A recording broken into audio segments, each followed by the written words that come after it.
Jeni me Ditari në orës 13 dhe në minutat në vijim do të ndiqni. A2 CNN mëson se Klement Çala është një nga grabitësit e dyshuar për vjedhjen spektakolare në pistën e aeroportit të Rinasit. Çala është një ndër 2 personat e identifikuar aktualisht nga policia si pjesë e grupit të kësaj grabitje.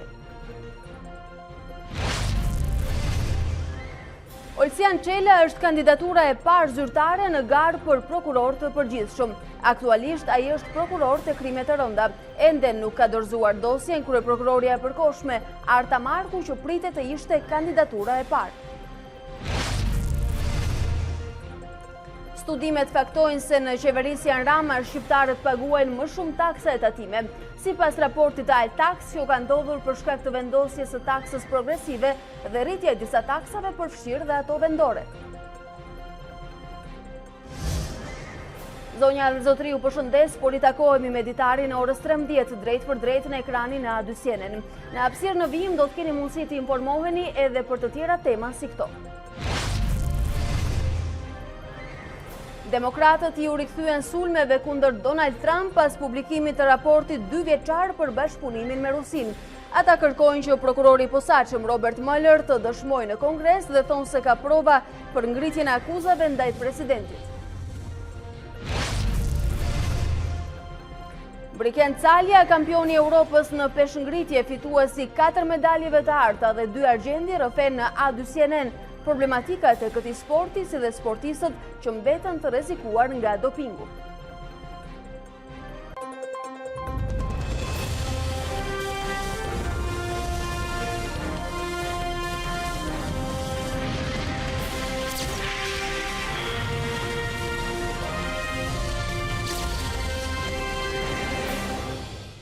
Të nderuar shikues të ekranit të A2 CNN, me zhvillimet e minutave të fundit nga aktualiteti në vend, do ta nisim edhe këtë hapësirë informative të orës 13. Klement Çala mësohet jetë një nga autorët e dyshuar në supergrabitjen e 9 prillit në pistën e aeroportit të Rinasit, ku vodhën miliona euro.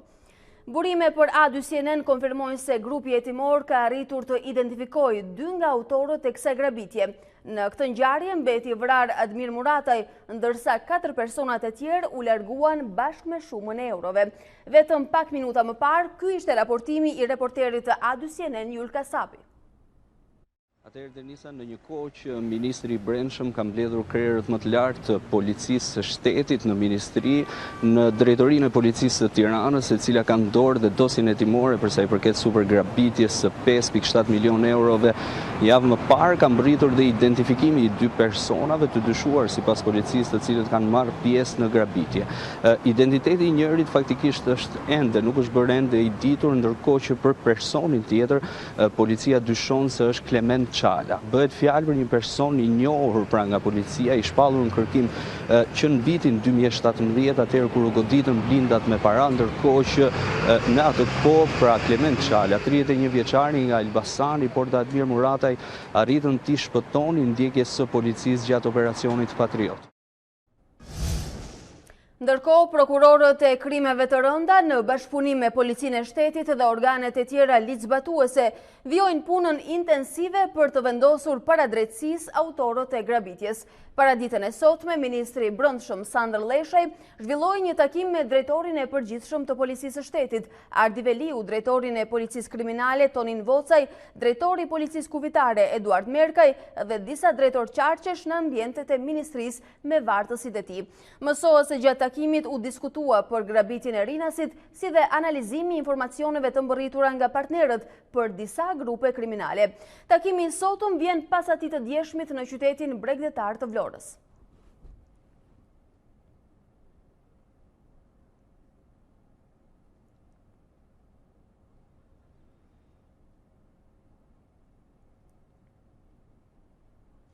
Një celular I gjetur në makinën me të cilën u krye grabitja në Rinas është një nga provat më të rëndësishme që ka në dorë grupi hetimor që po merret me zbardhjen në kësaj çështje. Mes materialeve të sekuestruara janë dhe pamjet e grabitësve gjatë marrjes së parave, ku bie në sy përdorimi profesional I armëve të rënda.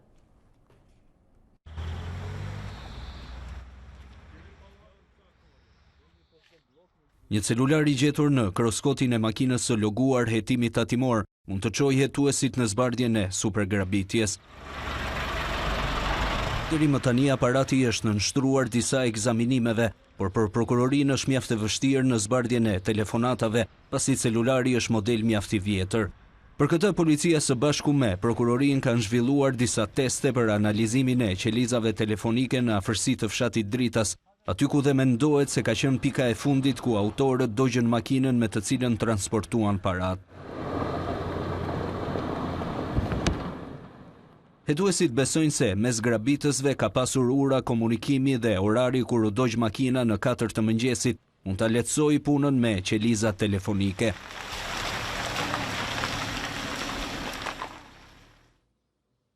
Gjithashtu hetuesit dyshojnë se njëri prej personave të armatosur në brendësi të perimetrit të sigurisë është ish ushtarak. Nga analizimi i pamjeve filmike, njëri prej grabitësve mban armën në mënyrë identike me persona të specializuar si komando.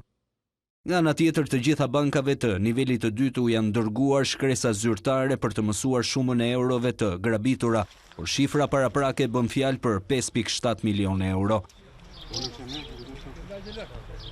Përsa i përket vendngjarjes ku humbi jetën 47 vjeçari Admir Murata, janë sekuestruar 10 gëzhoja Kallashnikovi, ndërsa laboratori shkencor ka konkluduar se plumbi që i mori jetën Muratajt është i forcave të ndërhyrjes së shpejtë.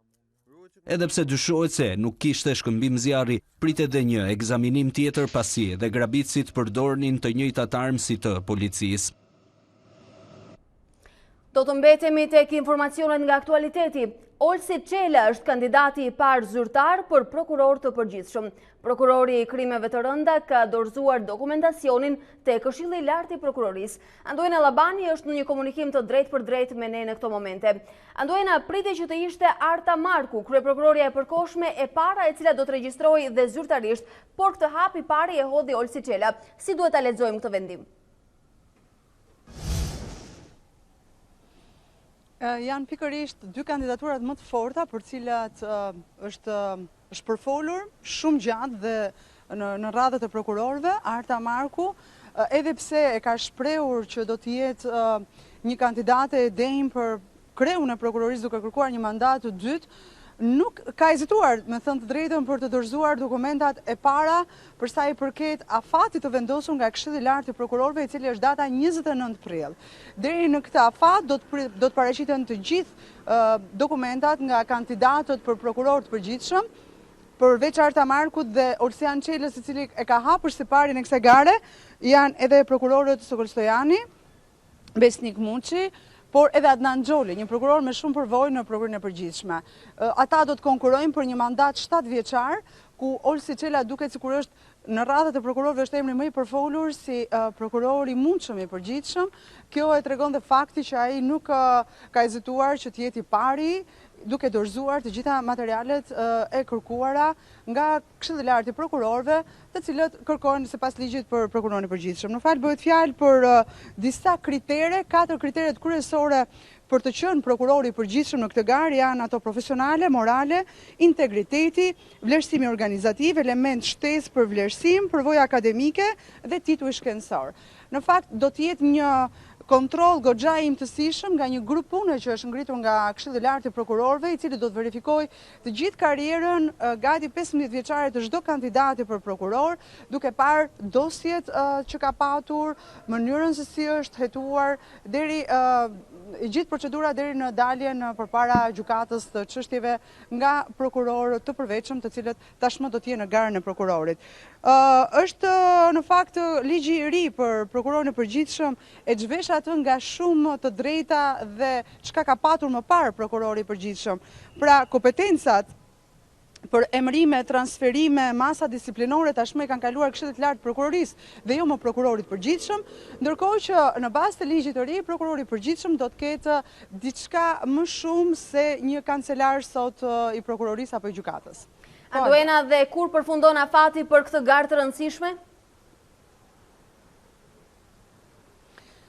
Ne pyetëm pra Këshillit të Lartë Prokurorisë se si do të veprohet me anën procedurale të verifikimit të dosjeve të kandidatëve. Aktualisht kemi të bëjmë vetëm me Olsian Çelën, i cili ka paraqitur dokumentat, më pas do të pritet të gjithë të tjerët, të gjithë kandidatët e tjerë deri në datën 29 prill. Do të jetë hapur, do të jetë çelur gara nga Këshilli i Lartë i Prokurorëve dhe mbasi të mbyllet kjo datë, do të shikohen dhe do të merren në dosjet, do të merren me dosjet dhe kontrollin e çdo prokurori kandidat për prokurorin e përgjithshëm. Arta Marku sigurisht do të jetë një kandidate, flitet që do të dorëzojë brenda pak ditë edhe të gjithë procedurat dhe të gjithë dokumentacionin që duhet, duke kërkuar kështu një mandat të 7 vjeçare kësaj radhe për të qenë prokurore e përgjithshme. Andoena Labani, ne të falenderojmë për të gjithë informacionin që ndave me ne.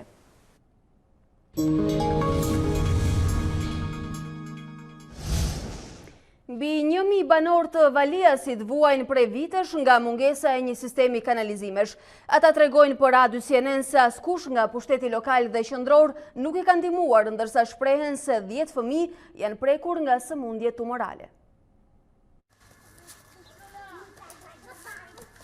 Afro 30 vite më parë, Valias ishte krenaria e qendresës antikomuniste, kur minatorët hynë në grevë, ndërsa sot këto 300 familje ndodhen në mëshirën e fatit. Mbi 1.000 persona që jetojnë këtu duket se janë braktisur nga pushteti qendror dhe ai lokal, por se problemi kryesor mbetet mungesa e një sistemi kanalizimesh për ujërat e zeza. Mes dëshpërimit pafund, banorët kontaktuan A2 CNN me shpresën se zëri i tyre do dëgjohej. Edhe kanalizimet me ujët e pishme janë bashkuar bashk, edhe neve nuk mund të lajmë do të as trupin me këtë ujë, edhe as sapin do të ujë. Mushët plot me ujë. Para, mrapa taksit i pagur, mleku shka ke shpjeti qunit, me qizë, palatat tani, mushën dhere shkallë. Tërë ujë dynja, zguzon të vitë fëmija vetë viteci, ujë dynjaja, që këtu ujti. Kemi ka vite, as kanalizime, as i gjë. Kemi probleme shëndetësore, vajzën e kam me smundje të keqe, që cilën nuk jam doktor ta përcaktoj nefroblastomën nga ka ardhur, por për hir të vërtetës, si mund shihni vetë me kamerë, është një paturpësi më e madhe. Edhe është i vetmi vend Valiasi që në mënyrë më kategorike nuk është një vend që është i rregulluar, ka qenë i rregulluar dhe ka ardhur gjithnjë ndaj shkatrimit. Dhe i bëjmë thirrje kryetarit të Bashkisë Kandës, zotit Xhelal Mziu, që të shofi me shumë kujdes kanalizimet. Të gjendur prej vitesh në indiferencën totale të Bashkisë së Kamzës, banorët e Valiasit e kanë gjetur një zgjidhje duke shtrirë kanalizimet këtu te fusha e sportit. Mjaftojnë pak rreshje shiu që kjo lagje të përmbytet duke u formuar një pellg gjigant me ujëra të zeza dhe të bardha bashk dhe era e keqe mbizotëron gjatë. Farmacistja e zonës na tregon jashtë kamerave se fëmijët paraqiten me infeksione bakteriale dhe parazitare, ndërsa banorët rrëfejnë se të paktën 10 të mitur janë prekur nga sëmundje të rënda. Të gjithë ne po paguajmë më shumë taksa dhe tatime. Studimi i fundit i Qendrës Kërkimore Atlaks evidenton se të ardhurat në buxhet janë rritur në fund të 2017-s në 25.7% nga 24.1%, të cilat ishin në fillim të mandatit të parë të qeverisë Rama. Në raport theksohet se më shumë se sa nga performanca, kjo ka ndodhur për shkak të vendosjes së taksës progresive dhe rritja e disa taksave, përfshirë këtu dhe ato vendore. Shqiptarët kanë paguar më shumë taksa dhe tatime. Raporti fundit i Qendrës Kërkimore Altaks evidenton se të ardhurat në buxhet kundrejt prodhimit të përgjithshëm kombëtar kanë arritur në fund të 2017-s në 25.7% nga 24.1% që ishin në 2014-ën. Më shumë se sa performanca e mirë e agjentëve fiskal, kjo ka ndodhur për shkak të rritjes së taksave. Sipas raportit, më shumë para në buxhet janë gjeneruar nga vendosja e tatimit progresiv, rritja e taksave vendore pas reformës administrative territoriale, si dhe zgjerimi i bazës së tatimit mbi vlerën e shtuar. Ekspertët evidentojnë nevojën që ka buxheti për të zgjeruar bazën tatimore dhe për të ulur varësinë e të ardhurave tatimore nga importi, që zë 2/3 e TVSH-së mbledhur. Studimi vlerëson se skema e taksimit progresiv, tashmë 5 vite pas zbatimit, nuk ka arritur të rrisë të ardhurat në mënyrë të konsiderueshme, po ashtu edhe taksa e re mbi pasurinë duhet të nisë zbatimin për të rritur të ardhurat që mbledhin bashkitë. Për vitin 2019, bara fiskale synohet të rritet me vetëm 0.1%, duke arritur nivelet e 25.5% të PBB-s. Ky nivel i ulët sipas Altaks mund të pengojë rritjen, ndërsa mangësitë në kapacitetet fiskale shërbejnë si shkak kryesor i një qeverisjeje të dobët. Partia Demokratike ka shtuar presionin gjatë ditës së djeshme duke deklaruar se nuk do të regjistrohet dhe as nuk do të lejoj të mbahen zgjedhjet e 30 qershorit. Ndërkohë që kryeministri Rama ka shprehur vendosshmërinë e tij për të qëndruar në postin e kryeministrit. Kjo klim tensioni është parapars një ndikim negativ edhe në procesin zgjedhor nga Odiri, i cili publikoi dje raportin e parë pas misionit të vlerësimit të nevojave në muajin mars. Hetimet e papërfunduara nga prokuroria mbi çështjen e shitblerjes së votës janë bërë pjesë e një raporti paraprak të OSBE Odir, zgjedhjet vendore të 30 qershorit. Sipas këtij raporti, misioni do të sjellë një numër të lartë vëzhguesish, në total 22 vëzhgues afatgjatë dhe 250 vëzhgues afatshkurtër për një operacion në shkallë të gjerë vendi. Në studion e Ditarit jemi rikthyer me të ftuarin e orës 13. Zoti Damian Gjiknuri, sekretar për çështje zgjedhore në Partinë Socialiste, është sot me ne. Mirëdita dhe mirësevini. Mirëdita. Zoti Gjiknuri, veçëndrimet të vazhdueshëm refuzues dhe këmbguljes që keni pasur nga java në javë për kërkesat e opozitës për largimin e Edi Ramës dhe zgjedhjet parakohshme. Së fundmi i keni shtuar tonet përafruese ose ftuese me opozitën. Kur flasim për reformën zgjedhore, oferta juaj është roli i vëzhguesit dhe një veto. Si parim, a jeni në rregull me ligjin me këtë propozim? Dgjoj, këtu ka triumfuar më shumë parimi i gjithë përfshirjes. Pra pavarësisht se Partia Demokratike aktualisht nuk ka mandate në parlament, por njëkohësisht përfaqëson një realitet politik që s'mund ta mohojmë, sepse përfaqëson një pjesë të mirë të opozitës shqiptare, përtej atyre që janë në parlament. Ne menduam që zgjidhja më e mirë e mundshme edhe për të krijuar dritarin e negocimit për të adresuar një çështje që në fundit intereson dhe vetë Partisë Demokratike është krijimi i një statusi të veçantë, vëzhgues, po me drejta të plota për sa i përket propozimeve, por edhe kundërshtimeve në lidhje me propozimet e reformës zgjedhore. Kështu mendoj që është zgjidhja e dur politike, se në fund të fundit reforma zgjedhore më shumë se sa forcë kartoni apo peshë numrash është një konsensus i pranuar nga aktorët politikë. Jeni ndër të parët eksponent të majorancës, të cilat vlerësoni edhe rëndësinë e opozitës që sot është në rrugë. Por çfarë ndodh me dy grupet e reja parlamentare, të cilat tashmë janë ndërtuar nga dita e djeshme? Sa antar përfaqësues do të kenë ata? Ata do të kenë përfaqësim të barabartë me majorancën në Komisionin e Reformës Parlamentare. Janë duke përcaktuar antarët e tyre dhe besoj javës tjetër do të formalizohet dhe ky vendim. Njëkohësisht ne nisur edhe nga kërkesa e vazhdueshme edhe e grupimeve të reja parlamentare, por dhe e faktorëve më gjerë politik, përfshim në zgjerimin e objektit të Komisionit të Reformës Zgjedhore dhe çështjet e sistemit elektoral. Pra çështjet e sistemit politik Shqipëri, gjë që duhet adresohen në një fazë të mëvonshme mbasi të kalojmë adresimet më imediate siç janë ato rekomandimet të OSBE-ut deri në lidhje me procesin zgjedhor. Kjo është formula që e bën të besoj kryeministrin Rama se keni humbur shumicën në këtë komision, ose kjo do të respektohet gjithmonë? Jo, se kemi humbur shumicën në këtë komision. Ne kemi po të drejta. Nëse do të keni përfaqësues nga të dyja opozitat, ajo jashtë parlamentit dhe ajo në parlament. Ajo reforma zgjedhore në përgjithësi do konsensus të pranuar. Aq më tepër sistemi politik apo sistemi elektoral, pasi kërkon dhe ndryshime kushtetuese. Kështu që thash, nuk e kemi merakun e numrave, sepse numrat mund të jenë, mund të ketë dhe i konsensus për numrat nuk u vën, por e rëndësishme është të marrim inputet e gjithë faktorëve politik. Kështu që nuk na shqetëson fakti që ne le të themi kemi dy opozita ose dy antarë të opozitës të përfaqësuar dhe ne jemi një, sepse në fundit ky proces do të kërkojë diskutim në të gjitha palët. Zotë Gjiknuri, çfarë pritet të miratohet me këtë reformë që do të shtonte cilësinë dhe standardet e vendoreve të 30 qershorit? Kjo reformë nuk zbatohet për zgjedhjet e 30 qershorit. Të do ta kuptojmë. Atëherë pse bëhet gjithë kjo zhurmë në prag të zgjedhjeve gjithmonë? E para njëherë, çështjet e reformës zgjedhore kanë qenë detyra të lëna nga zgjedhjet e mëparshme, por mbi të gjitha me kërkesë Partisë Demokratike, parlamentarët gjerman e futën dhe një si kusht për negociatat. Kuptohet duke menduar, dhe ata kanë menduar gjithmonë që Partia Demokratike do të ishte shumë interesuar të merrte pjesë në reformën zgjedhore, por Partia Demokratike e braktisi këtë proces. Megjithatë, Shqipëria ka një detyrë, pra ka disa rekomandime për të kryer dhe ne natyrshëm për të adresuar këto kërkesa që vijnë dhe nga institucionet ndërkombëtare, megjithëse zgjedhjet në Shqipëri kanë mësuar përmirësime të vazhdueshme për sa i përket standardeve, menduam që të përfshim edhe Partinë Demokratike dhe partitë e tjera, t'i bëjmë një kohë të arsyeshme, pavarësisht se nuk ka kohë të zbatohen për këto zgjedhje, se duhet kuptojnë që zgjedhjet. Pra është mungesa e kohës fizike. Mungesa e kohës fizike, jo çështja e vullnetit. Edhe gjithmonë për ndryshimet të cilat mund të sjellë reforma, flasim për zgjedhjet e ardhshme. Për zgjedhjet e ardhshme parlamentare. Ndërkohë, çfarë ndodh me çështjet e sistemit zgjedhor? Keni propozuar që të përfshini në objektin e këtij komisioni. Pse? Ndërkohë që kryeministri beson se sistemi aktual, ai proporcional rajonal, është i përshtatshëm, apo këto ndryshime mund bëhen edhe pa e prekur kushtetutën?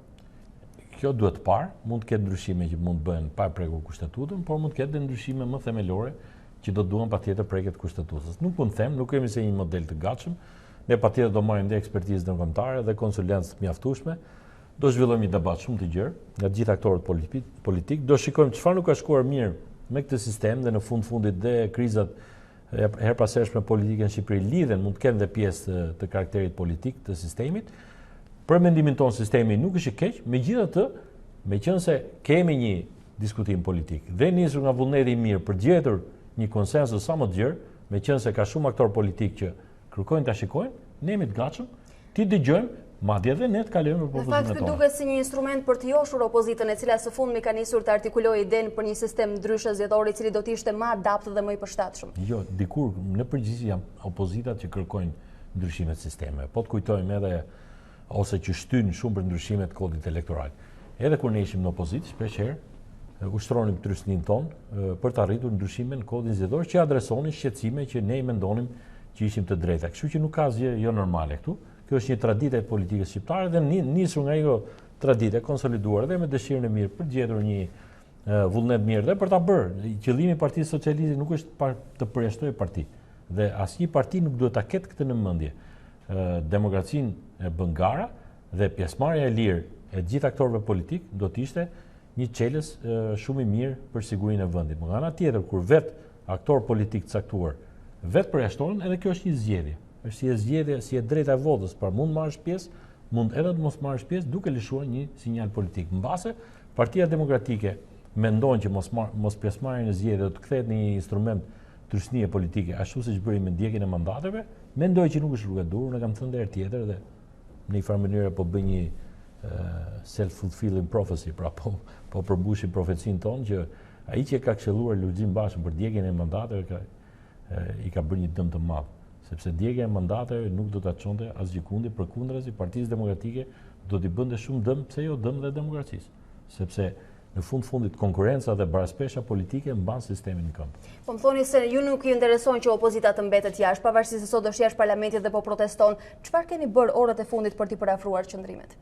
Patjetër që ne kemi thënë edhe pjesa, ne kemi thënë dhe publikisht, që dhe procesi i reformës zgjedhore, nëse ka në gjë imediate, të cilët mund të adresonim edhe për patrit qershorit në një element, në një mekanizëm, nga ana tjetër qeveria do bëjë gjithçka që ka në dorë, qoftë për të përmirësuar mekanizmat e monitorimit të zgjedhjeve, qoftë mekanizmat e ndarjes së shtetit nga pushteti. Megjithatë, siç e thatë edhe ju, koha fizike duket një pamundësi e plot për të realizuar ose përmirësuar qoftë dhe detajet. Dhe atëherë hapësira juridike është shumë e ngushtë, edhe hapësira kushtetuese nuk na lejon që ne të bëjmë ndryshime të karakterit kohor të zgjedhjeve.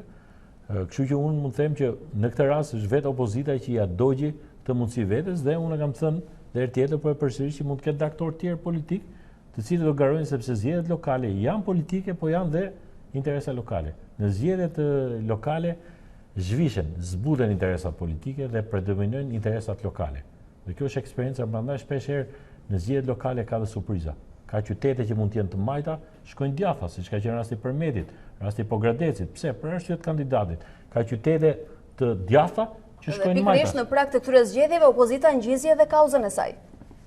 Pavarësisht rëndësisë që kanë ose jo, duke pasur disa kërkesa për cilët ju deri më sot jeni treguar neglizhent.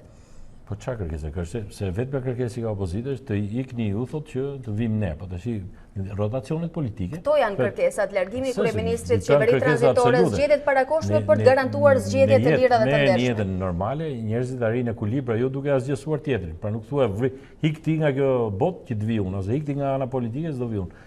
Zgjedhjet janë të vetmet mekanizme dhe realisht këto janë dhe ne kështu erdhëm pushtet. Dhe ne kemi tentuar të njëjtat metoda, shumë më të buta dhe shumë më të arsyeshme, por dhe ne kemi radikalizuar qëndrimet e PS-s, por në fundit pam që vetmja rrugë për të ardhur pushtetesh mobilizimi, forcimi i strukturave, përgatitja për zgjedhje dhe garimi në to sado të vështira duken. Vetëm kështu i gjatë. Pothuajse të njëjtat instrumente për të njëjtat qëllime. Zotë Ditari, ju jeni sekretar për çështje zgjedhore në Partinë Socialiste. Më duhet ju rikujtoj raportin e parë të Odiri publikuar dje për zgjedhjet e 30 qershorit. Thotë se nuk është adresuar mjaftueshëm shitblerja e votës që mbetet prioritet kryesor në listën e tyre me rekomandime. Si mund të zgjidhet? Çështja e shitblerjes votës janë çështje që ka përshtypjen që edhe amplifikohen më shumë se sa që janë realitet. Sidomos për ndikimin që kanë ato rezultate zgjedhore. E para njerë, Kodi penal jonë është shumë i ashpër për shitblerjen e votës. Shitblerja e votës do hetime proaktive dhe sidomos do ajo që quhet kapje në flagrancë. Nuk mund të hetosh shitblerje vote mbas 1 vit, 2 vjet apo 3 vjet që kanë ikur zgjedhjet. Duhet, po a i kemi bërë ndonjëherë, a i kemi ndëshkuar të raste? Çfarë ka në dorë qeveria? Qeveria nuk ka shumë në dorë përveç se nëpërmjet instrumenteve siç është policia, sa ato janë organe ligjzbatuese, në bashkëpunim me prokurorinë, se ne nuk kontrollojmë prokurorinë, ato janë pushtete gjyqësore. Qeveria nuk mund të thotë këtë do hetosh se ne të krijojmë mekanizmet e duhur dhe po punojmë, dhe realisht unë kam pasur edhe bisedë me ministrin e Brendshëm që çfarë mundësie kemi të krijojmë dhe linja jeshile, mundësi për denoncimin e sa më shumë rasteve nëse ka të tilla për shitblerjen e votës, në mënyrë që të reagohet në kohë. Ka pasur denoncime edhe më përpara, në ndonjë rast kanë përfunduar dhe në gjykat, por shpesh herë kanë qenë krime të vështira për të hetuar dhe nuk janë aq masive sa që pretendon Partia Demokratike që të jenë atë masë që mund ndikojnë rezultate zgjedhore. Dhe një gjë duhet ta them që shitblerja e votës ka pasur gjithmonë, ka jo vetëm në Shqipëri, ndodh kudo dhe e kanë përdorur të gjitha partitë. Me këtë nuk duhet të them që ky fenomen s'duhet luftohet. Por nëse Partia Demokratike dhe ne këtu kemi qenë shumë të hapur, dhe kjo është pjesë e objektive të Komisionit të Reformës Zgjedhore. Nëse kanë propozime lidhur me shitblerjen e votës, çfarë do të propozimi? Qoftë nga pikpamja e mekanizmave, instrumentave, forcim ligjor, ngritje e institucioneve posaçme, çdo gjë. Propozimet i kanë pasur kur kanë qenë pjesë e komisionit, të cilën e braktisëm pas marrëdhënies së kushzuar me Parlamentin dhe sot i keni në rrugë. Si ta bëjmë? Si zgjidhet kjo? Megjithatë ju po më thoni se ka tratativa për të forcuar mekanizmat që luftojnë shitblerjen e votës në prag të zgjedhjeve. Disa gjëra duhen dhe mekanizma ligjor, të cilët duhet i bëjmë në mënyrë të përbashkët. Dhe unë po them eksperiencën time, duke qenë se gjithmonë kam qenë pjesë e reformave zgjedhore dhe në vitet e mëparshme kur ka qenë Partia Socialiste në opozitë, kemi qenë ne shtytës për zgjidhje të caktuara, qoftë teknike, qoftë juridike, administrative, se si mund të adresoheshin ato frikra apo shqetësime që ne mendonim si opozitë.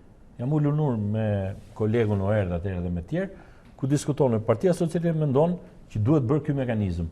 Dhe patjetër negocionim, diskutonim, debatonim, por të paktën ne vinim me projekte dhe me ide të caktuara se si mund të frenoshin këto fenomene. Këtë gjë s'po e shohim tash, po këtu kemi kaluar në një linjë totalisht radikale që unë s'kam asnjë ide, nuk kam asnjë mekanizëm, nuk mendoj se kjo gjë zgjidhet, por vetëm në mënyrë stikësh. Zotë Gjiknuri, për llogarisim alternativën më të keqe se Partia Demokratike vendos të bojkotojë edhe zgjedhjet pavarësisht se ka djegur mandatet, a quhen zgjedhje normale dhe legjitime pa opozitën? E para, prandaj ta thash pak më parë që në zgjedhjet vendore bien shumë elementet e politikës nacionale dhe fillojnë garat lokale. Jam i bindur dhe nga informacionet që kam, sepse unë fund jam politikan dhe terreni. Unë kam mbuloj një qark të tërë. Ka individ të cilët duan të garojnë në mënyrë të pavarur, apo mund të ketë dhe parti politike të tjera që janë regjistruar në zgjedhje, të cilët mund paraqesin listë kandidatësh dhe që mund marrin vota majtas dhe djathtas. Në këtë moment po flasim për dy subjektet më të mëdha opozitare që njohim, Partinë Demokratike dhe Lëvizjen Socialiste për Integrim, që sot janë në rrugë dhe protestojnë dhe presupozohet që do të bojkotojnë zgjedhjet. Do të ishte normale nëse qeveria do t'i përjashtonte apo do të bënin mekanizma ligjor të cilat i pengonin partitë për të garuar. Janë të vetë përjashtuar nga pamundësia për bashkëqeverisur me ju, siç thonë ata. Ku ka dalë kjo teoria bashkëqeverisjes? Se bashkëqeverisja prandaj janë opozitë. Opozita nuk bashkëqeveris, opozita bën opozitë. Qeveria qeveris. Opozita kritikon, kap me gabime, ka instrumenta të dhura, bindi njerëzin, qofse ne jemi kaq të. Ky kontribut që besoj se u keni mohuar. T'jap një element. Se kam vërej që thot, edhe mbase u ka shpëtuar shumë nga pikpamja e analizës. Opozita thot që në disa sondazhe na nxjerrin fitues. Jemi 1-2%. Thonë se të gjitha sondazhet e nxjerrin fitues me më shumë se 50%. Po pra, më shumë, shumë mirë. Shumë mirë. Atë pyetja është, kur të gjitha sondazhet nxjerrin fitues, pse nuk hyn në zgjedhje dhe të fitosh zgjedhjet? Po sepse ka një kaos dhe duan zgjedhje pa Edi Ramën. Atëre, pse? Si është kaos? Kjo është kaos e shpikur. Si zgjedhje pa Edi Ramën. Qofse e shumicë fiton zgjedhjet. Dhe po t'i besojmë sondazheve, në 2017 sondazhet nxjerrin fitues Partinë Socialiste. Pra, nëse do t'i marrim sondazhet si referencë, po të shikojmë sondazhet e vitit 2017, Partia Socialiste është maxhorancë, apo jo, sondazhet. Gjitha sondazhet. Atëherë pse sondazhin atëherë në atë moment pas ka qenë i gabuar dhe pas ka një vjet votat, kurse sondazhi tani që nga i drejt do duhet besuar. Pra njëta kompani bën sondazhe në kohë të ndryshme, njerë nxjerrin humbës, po këtë humbja se quhen se nga i vjet votat. Tash që janë fitues, Jo thot, po tash mund. Zoti Gjiknuri, ato janë paraprake dhe jo shumë të rëndësishme. Ajo që mbetet qendrore është vota e qytetarëve. Pra sa ta thash, se nuk vendosen zgjedhjet me sondazhe, po këtë dua të them që nëse ti ke besim që i ke shumicën e votave dhe majoranca bëri një ofertë, me thënë të drejtën, mesazhi që dha Edi Rama do kthehet nesër në një veprim politik. Nëse Partia Demokratike fiton zgjedhjet vendore, automatikisht kryeministri e shtriu dorën dhe tha, unë jam i gatshëm shkojnë zgjedhjet parakohshme. Do të thotë që ti e ke mundësi mobilizosh dhe më shumë njerëz tjerë dhe të thuash, po, doni të japim fund regjimit e Edi Ramës, qofse i quajnë të tillë, futemi zgjedhjet vendore. Partia Demokratike ju ka refuzuar çdo negociat. Po thash me frymën e nihilizmit absolutist. Përveç kërkesës për largimin e kryeministrit, ju e dini që kanë pengë dhe 2 dosjet, 184 339. Dgjoj, këto më bëhet dosjeve se e di që mi përmendën dhe mua në ato dosje, ato dosje janë prokurinjer, po hetohen. Dosje 339 ka qenë për krim të organizuar. Pas ka dalë në një bisedë në një episod për zgjedhjet, ata njerëz janë burg, le të hetohen dhe të shkojnë para drejtësisë. Por nuk provohet në asnjë vend se një bisedë nuk mund të provojë asnjëherë që ka ndodhur episodi i shitblerjes votës. Ashtu dhe me pretendimet e tjera, zgjedhjen në Dibër thotë se lidhje kanë zgjedhjen në Dibër para 4 vjetësh, para 3 vjetësh. Presim rezultatet e drejtësisë, por këto janë elementët mbi cilët janë ngritur kauzat e opozitës. Nuk mund ngrihesh element me një episod, sepse gjithmonë në shoqërinë njerëzore ka episode që shkojnë mirë, ka vjedhje, ka vrasje. Jo të thuash që të gjithë janë vrasës, se ka vjedhje diku nuk mund të thuash gjithë janë ajdut, apo se ka një shkelje diku nuk mund të thuash që gjithë shkelin ligjin. Pra, është absurde që një episod ta kthesh në fenomen. Fenomen do të thotë që të ketë abuzim masiv të dikosh me mira vote dhe nuk ka njeri, po ta them, ata që merren. Po thoni se në Shqipëri bëhet fjalë vetëm për rastet izoluara dhe ky nuk është një fenomen. Pa diskutim fare sepse ata që merren me zgjedhje po të bëjnë analiza në lidhje edhe me historikun elektoral apo përfshirë edhe sondazhet dhe dhënat e tjera të tërforta, nxjerrin konkluzionin që devijimi i votës me forma të palishme është jashtëzakonisht i vogël. Nuk mund të ndodhë që të tjetërsohen mandate. Po, e dikur mund të hyjë siç u bë rasti i Tiranës 2011 dhe unë e them me plot bindje. Po, aty shteti përdori mekanizma, se ishte rezultat shumë i ngushtë, dhe kur është rezultati i ngushtë, mbase qeveritë kanë atë nxitjen, e kanë tendencën që të përdorin çdo lloj mjeti për ta kthyer rezultatin në favorin e tyre. Pra, kur bëhet fjalë për pak vota, po kur fiton thoni se kjo s'ka ndodhur me 2017-ën. As nuk diskutoj fare do të them me garanci të plot sepse unë kam marrë pjesë në zgjedhje. Partia Demokratike është shumë e dobët në 2017-ën, erdhi mbas çadrës me idenë që do kryente revolucion. Po pse me njerëzit nuk e marrin mesazhet? Por megjithatë si e shpjegoni sepse këto janë elektoratin e djathtë. Kërkesat kryesore për llogari edhe nga raporti Dash edhe tek rekomandimet e OSBE-ODIR. Shitblerja e votës, presioni evidentuar mbi votuesit. Ju i mohoni kategorikisht gjitha. Nuk po i mohojmë, ekzistojnë, mund të ketë episode. Po të flasësh për fenomen dhe për rastet e izoluara është diferencë e madhe. Episod kanë Shtetet e Bashkuara, episod kanë gjithë botën. Fenomene ilegale është pjesë e natyrës njerëzore. Nuk ka qenie 100% sakta, nuk ka shoqërinë 100% të sakta, ka episode. A kthen fenomen? Fenomeni është diçka që do duket botërisht. Dhe asgjë s'kemi botërisht. Janë vetëm gjëra sporadike të dalë nga hetimet tjera që s'kan lidhje fare me krimet elektorale. Doza 339 është për krime, për trafikin ndërkombëtar, droge e histori tjera si këto, dhe aty në përgjime të caktuar pas ka dalë biseda e një kryetari bashkie. Implikohen emra të cilët lidhen me politikën dhe botën e krimit. Po për çfarë thonë ata? Thonë që kemi bler kaq mi vota, kemi bërë një plan konkret, kanë dhëna, i kanë vërtetuar si. Nuk janë ende të zbardhur, ato që kanë vërtetuar, duhet presim rezultatet. Atëherë kur nuk janë zbardhur, si e di kanë që ka gjë? Se këtu ka çuditëra, këtu del një fjali, dilë kanë 3 fjali të përgjuara dhe jafot, ka 3 fjali që s'thon asgjë.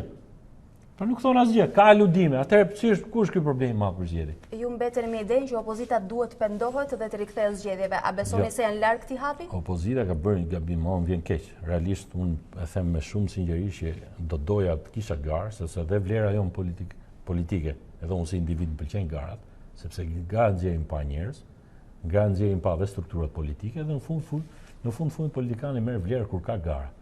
Por ata zgjodhen një rrugë të gabuar, si duket keq kalkuluar një gjë që do kishte një presion të madh ndërkombëtar ose njerëzit do dilnin në protesta masive, do kishte një mosbindje civile qytetare, të cilën do ta detyronin. Presioni deri më sot është shpërfillur.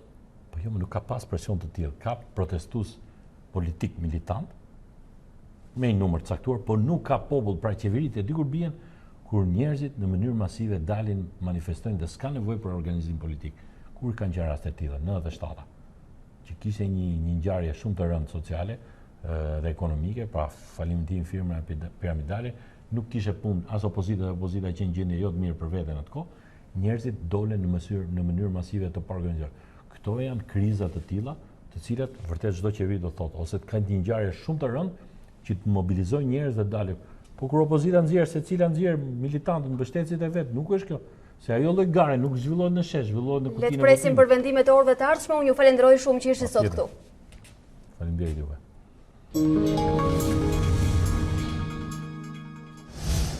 Të nderuar shikues, ne rikthehemi për të ndarë bashkë të tjera informacione. Partneriteti Shqipëri-SBA është më i fortë nga rreziku rus në rajonin e Ballkanit. Këtë qendrim kanë ndarë së bashku ministri e mbrojtjes Olta Xhaçka dhe sekretari i mbrojtjes në detyrë në SBA Petrik Shanahan, gjatë vizitës së dytë brenda një viti që ministria shqiptare e mbrojtjes ka zhvilluar në Pentagon.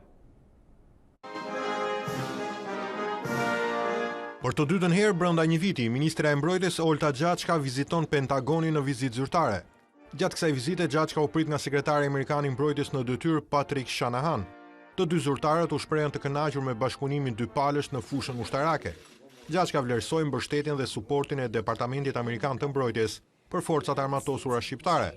Nga ana tjetër, edhe sekretari i mbrojtjes vlerësoi kontributin e ushtrisë shqiptare në misionet ndërkombëtare në kuadër të NATO-s, duke e cilësuar Shqipërinë si një partner të fortë.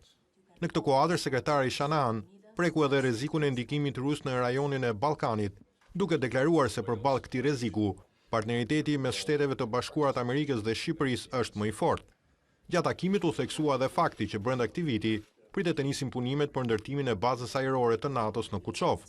Ndërkohë, gjatë kësaj vizite është parashikuar dhe marrëveshja me Departamentin Amerikan të Mbrojtjes për modernizimin e forcave të armatosura shqiptare, veçanërisht forcës ajrore, përmes marrjes së disa helikopterëve Black Hawk. Kjo marrëveshje parashikon edhe mirëmbajtjen e këtyre mjeteve, si dhe trajnimin e vazhdueshëm të pilotëve dhe teknikëve shqiptar.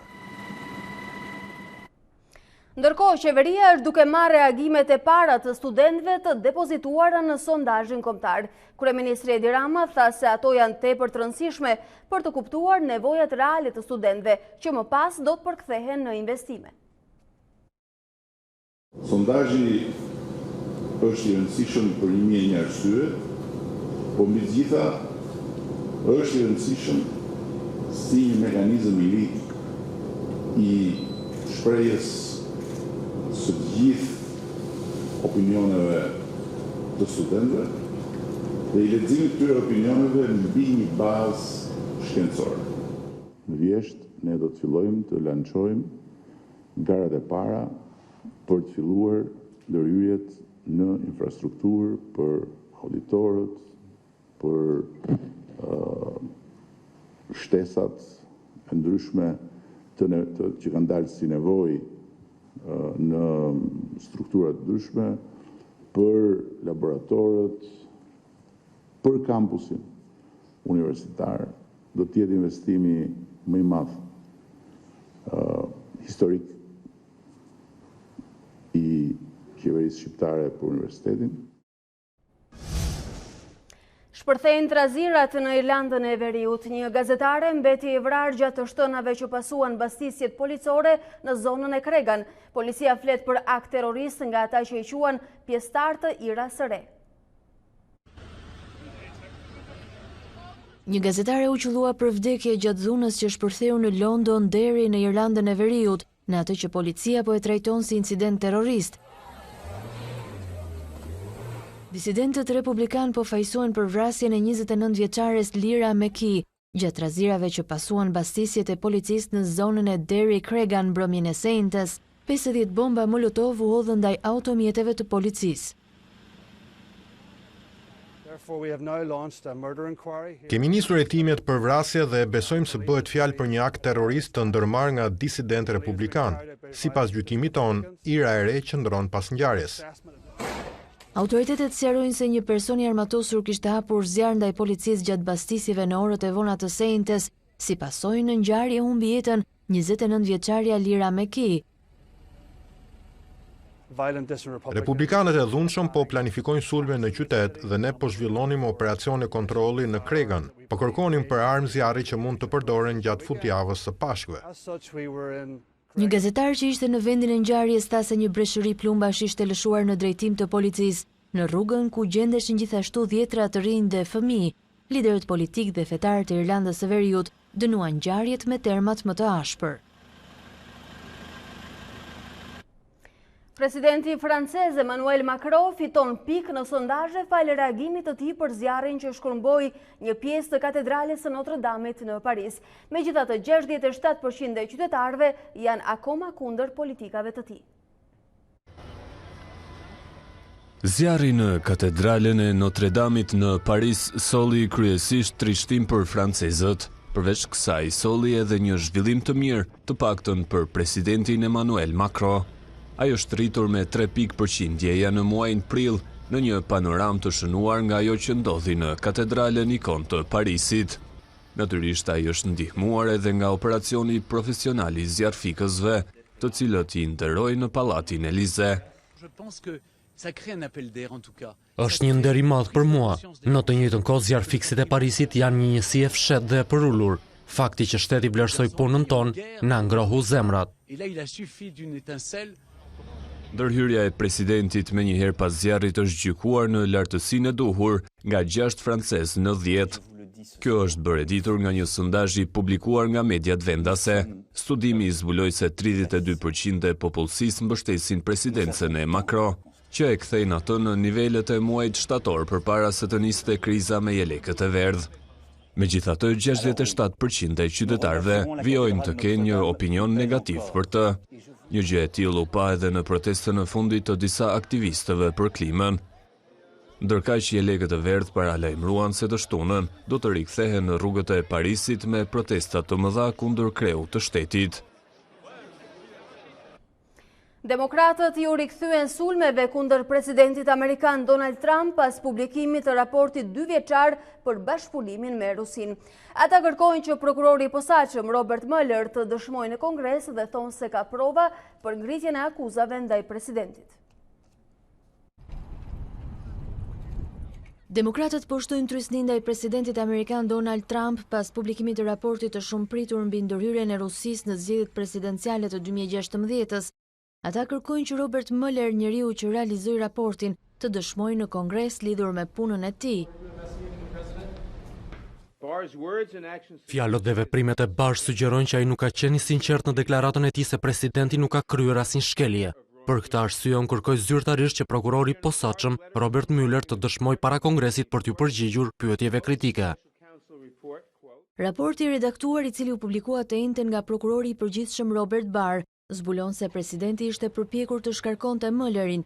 Jam i mbaruar, mësohet të ketë thënë Trump pas emërimit të Mueller si prokuror i posaçëm. Liderët demokrat të Kongresit Nancy Pelosi dhe Chuck Schumer thanë në një deklaratë të përbashkët se raporti paraqet një portret shqetësues të presidentit, duke e akuzuar atë për gënjeshtra dhe sjellje të pahishme. Për ekipin ligjor të Trumpit, publikimi i raportit është një fitore totale. Mueller shkrua në raport se nuk ishte zbuluar bashkëpunim mes Rusisë dhe fushatës së Trumpit për zgjedhjet e 2016-s, por ai nuk arri në një përfundim konkret nëse presidenti ishte përpjekur të pengonte drejtësinë. Siç mësohet, Mueller kishte marrë në shqyrtim 10 episode të sjelljes së presidentit lidhur me pretendimet për pengim të drejtësisë. Ai mendon se tentativa për të penguar drejtësinë e hetime e kishte dështuar, vetëm sepse administrata e Trump kishte refuzuar të zbatonte urdhrat. Është momenti për të rejat nga sporti. Briken Calja, kampioni e Europës në peshngritje, fitues i 4 medaljeve të arta dhe 2 argjendi në 2 vitet e fundit, ishte i ftuar i Endre Gjapos në një intervistë ku u prekën problematikat më të theksuara të këtij sporti që sistematikisht i sjell suksese Shqipërisë me sportistët që mbeten të rrezikuar edhe nga dopingu. Përveç sportistë ne i bie që të më kjo pjesa kimisit, do të bëjmë dhe një universitet që të merr me këtë pjesën e kimisë, sepse s'na ngelet gjë tjetër, sepse institucionet këtu në vend nuk funksionojnë normalisht, domethënë për të marrë me këtë çështje problematike. Briken, mos më thuaj që sportistët shqiptarë të peshngritjes janë dopuar pa dashje. Jo, kanë dhe ata që janë me dashje, normalisht, sepse s'do ta marrim këtë pjesë, por duhet dim që pjesa më e madhe e peshngritjes janë dënuar, imagjinoni, me lasiks, që s'është normal, domethënë një lasik që është për shkarkus. S'ka lidhje fare këtë dopingu. Një ndër ta jam dhe unë që kam hyrë kjo pjesë, ka marrë tribulus, e marrë dhe sot, ka marrë tribulus për bodybuilding, natural, që ke peshngritja dënosh. Por kush do më thoshte më saktë këtë, pjesa antidoping nuk në mënyrë absolut nuk funksionon. Synimi?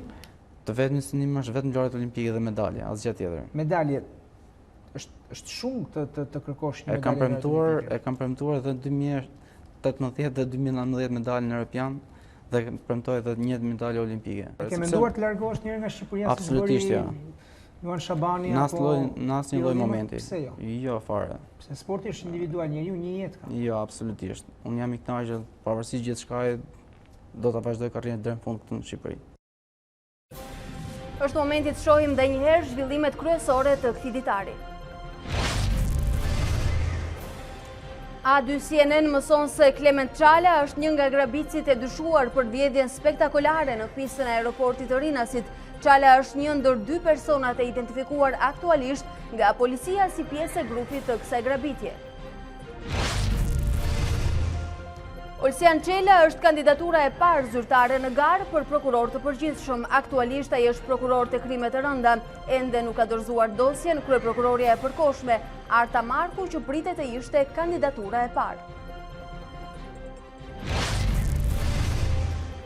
Studimet faktojnë se në qeverisjen Rama shqiptarët paguajnë më shumë taksa e tatime. Sipas raportit të Altax, kjo ka ndodhur për shkak të vendosjes së taksës progresive dhe rritja e disa taksave përfshirë dhe ato vendore. Demokratët i u rikthyen sulmeve ndaj Donald Trump pas publikimit të raportit 2 vjeçar për bashkëpunimin me Rusinë. Ata kërkojnë që prokurori i posaçëm Robert Mueller të dëshmojë në Kongres dhe thonë se ka prova për ngritjen e akuzave ndaj presidentit. Zonja dhe zotri, kjo ishte gjithçka e përgatitur për ditarin në orës 13. Unë ju falenderoj për vëmendjen tuaj, bashkë ndahemi këtu.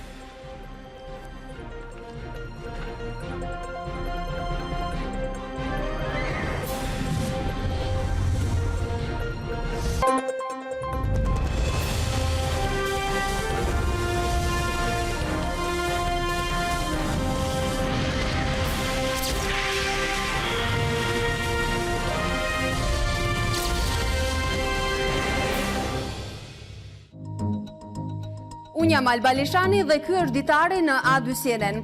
Për të parë të gjitha videot e Ditarit, klikoni subscribe.